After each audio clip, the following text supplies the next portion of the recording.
So if at this point you still do not understand the difference between non-inverter AC to inverter AC, there is a problem. I would advise you to watch this video down so that whenever you enter into any electronic shop, you get to understand the difference between inverter AC and non-inverter AC. Now, let me give you a simple explanation, the difference between an inverter AC and a non-inverter AC. Now, when you hear that an AC is an inverter AC, it means it do not consume energy, or it does not consume energy. Now, when you hear that an AC is non-inverter, it doesn't mean that it takes all the energy, but you definitely should understand that that particular AC that is not inverter will consume more energy for you. So if you're using prepaid, or you're staying in the place where, like it's popularly said, band A, where your units are very expensive, you should be going for an inverter AC, not a non-inverter AC.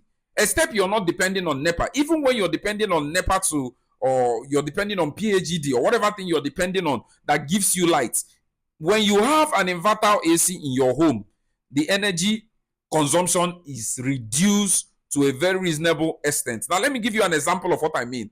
Now, I have a friend, or will I say a customer, that uses a 1.5 inverter AC in his sitting room, and it is inverter, and he's using a 1 horsepower AC in his room, and it is not inverter. Each time he owns his gen, that is a 2.5 kVA generator, to power that 1 horsepower, that 1.5 horsepower that is inverter that is in the sitting room, it carries it without much issues. Once he does the same for the one inside his room that is not inverter, the gen will be going off, because that 1 horsepower is not inverter and it drags a lot of current. Each time you want to go and purchase an AC, always put these things into consideration.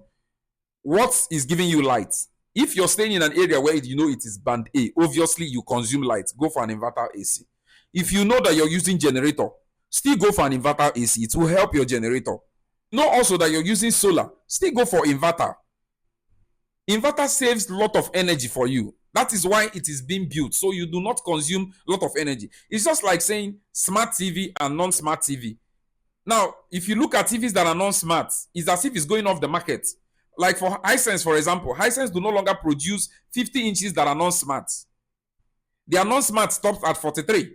So you won't even get a non-smart Hisense TV that is 50 inches. Anyone you're seeing now is old stock.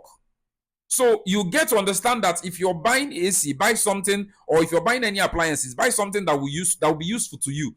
Don't buy something that when you buy, at the end of the day, to look like waste. But if you're not depending on anything, you are maybe say a place like Omok where they have free lights. They don't pay for their lights. I think the period I was in Omok there, they had about 1 week of steady power supply. The period I was there, they don't pay for their lights. They use turbine and all the rest of them. You can be going for non-inverter, no issues. But when you have all these factors of light affecting you, you're using generator, you're depending on NEPA, you're depending on solar, and you're going for inverter, a non-inverter AC, that means you have a problem. So understand the difference again. Let me repeat myself. An inverter AC do not consume energy. Why a non-inverter one consume more energy than the inverter one? Thank you.